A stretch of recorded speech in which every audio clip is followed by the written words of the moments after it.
ఖమ్మం జిల్లాలో మట్టి తవ్వకాలకు అడ్డు అదుపు లేకుండా పోయింది. అక్రమాలకు కాదేది అనర్హం అన్న చందంగా గుట్టలు, కాల్వ కట్టలు, చెరువులు, దేవాలయ భూములే లక్ష్యంగా మట్టి తవ్వకాలు జరపడం సర్వసాధారణంగా మారిపోయింది.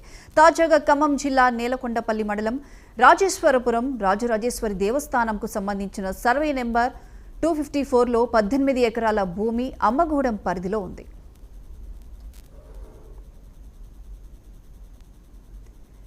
ఆ భూమిలో ఎలాంటి అనుమతులు లేకుండానే టిప్పర్లతో అర్ధరాత్రి తరలిస్తుండగా గ్రామస్తులు ఎండోమెంట్ అధికారులకు సమాచారం అందించారు. దీంతో అక్కడకు చేరుకున్న ఎండోమెంట్ అధికారులు పోలీసుల సహకారంతో టిప్పర్లను సీజ్ చేసి పోలీస్ స్టేషన్కు తరలించారు. ఎండోమెంట్ అధికారుల ఫిర్యాదు మేరకు నేలకొండపల్లి ఎస్ఐ బొల్లగాని సతీష్ కేసు నమోదు చేసుకుని దర్యాప్తు చేస్తున్నారు.